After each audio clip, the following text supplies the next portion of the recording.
Welcome to Previously On, a podcast series created to help you through some of the most complex yet brilliant television ever made. Game of Thrones Season 5 Episode 10, Mother's Mercy.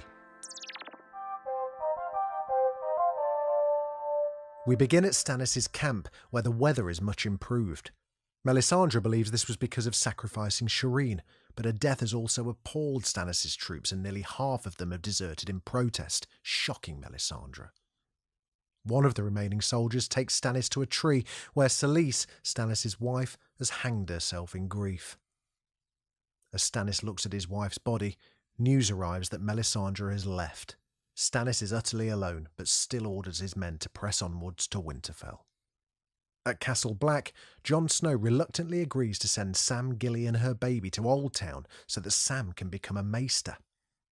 As Stannis' army approaches Winterfell, Sansa uses the corkscrew she stole to pick the lock on her room. Outside the castle, Brienne awaits Sansa's signal from the broken tower. Podrick brings her news that Stannis' army is nearby. As there's no candle in the broken tower, Brienne decides to take the opportunity to kill Stannis and avenge Renly Baratheon as promised. Moments after she leaves, Sansa arrives at the broken tower and lights a candle, unaware that Brienne left agonisingly moments before. Stannis' army is vastly outnumbered by the Bolton cavalry, who charge before he can begin his planned siege. The Boltons are victorious, and Stannis' leg is severely wounded. Brienne finds him collapsed, so she executes him for the murder of his brother. Sansa is found on the walls by Miranda and Theon. Miranda tries to shoot Sansa with her bow, but Theon finally breaks free of Ramsay's psychological control and pushes her off the wall. The Bolton army returns to the castle, and Sansa and Theon realise they've got to escape quickly. They jump from the walls, not knowing if they'll survive. In Braavos, Arya takes the face of a child from the House of Black and White, using it to access Meryn Trant in the brothel. When alone, she stabs his eyes out and confronts him for the murder of her fighting instructor, Syrio Forel, before revealing her true identity. Afterwards, Arya is confronted by Jaqen and the Waif. Jaqen says that by killing Trant, Arya has taken a life she wasn't supposed to, and the debt to the many-faced god must be repaid. He drinks from a vial and collapses. As punishment for Arya using the child's face before fully renouncing her identity, she loses her sight. Jaime, Bronn and Myrcella leave Dorne with Trystane Martell, and Ilaria kisses Myrcella goodbye. On the boat back to King's Landing, Myrcella tells Jaime she knows and is glad that he's her father as well as her uncle, but she collapses and dies in his arms. It's revealed Ilaria poisoned Myrcella with her lipstick. In Meereen, Daario and Jorah set out to find Daenerys, who is still missing after her escape flight on Drogon. Tyrion stays to help govern Meereen in Daenerys' absence, and Varys arrives in the city and offers Tyrion the use of his spy network. Thousands of miles away, Daenerys tries to get Drogon to fly her back to Meereen, but he's wounded from the Sons of Harpy's arrows and refuses to budge.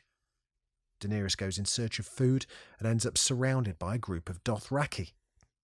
In King's Landing, Cersei has to confess to committing adultery with Lancel Lannister, her cousin, but doesn't admit to sleeping with Jaime or plotting Robert Baratheon's death. The High Sparrow allows her to return to the Red Keep, but says she has to face trial for her other sins. The Scepters cut Cersei's hair short and make her walk naked through the streets of the city. To the ringing of a bell and the cry of Septrunella's shame, the citizens of King's Landing have their moment and pelt her with fruit and feces, calling her names and spitting in her face. After Cersei arrives to the safety of the Red Keep, Qyburn shows her the newest member of the King's Guard, the reanimated corpse of the Mountain. At Castle Black, Davos begs Jon to send Stannis aid, but Jon refuses. Melisandre arrives in a downcast mood, and the men realise that Stannis has been defeated and Shireen is dead. Later that night, Ollie rushes to tell Jon that a wildling has spotted his uncle Benjen and takes him to meet him. In the courtyard, however, Jon finds a sign that says traitor. He's then stabbed repeatedly by his Night's Watch brothers, including Alyssa Thorne, and finally Ollie dealing him the fatal blow.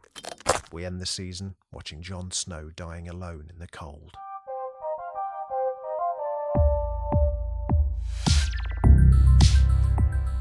Thanks for listening. Hope it's been helpful. Listen, if you've enjoyed this, I would love it if you subscribed. We've got loads more shows where this came from, and we'd love you to join us for them. If you know someone who needs to get up to speed with Thrones, just send them our way. A 5-star review wherever you get your podcasts from would also be absolutely fantastic. If you've got any feedback, have I pronounced a name wrong? I hope I haven't. Or ideas for a show that we should be covering? We'll almost certainly be doing the big ones, but you never know. There may be others that we've missed. Let us know. I'd love to hear from you over on Twitter. You can find us at Previous Podcast, or just email us hello@previouslyon.co.uk. Previously On is presented by Jamie East and is a Daft Doris production.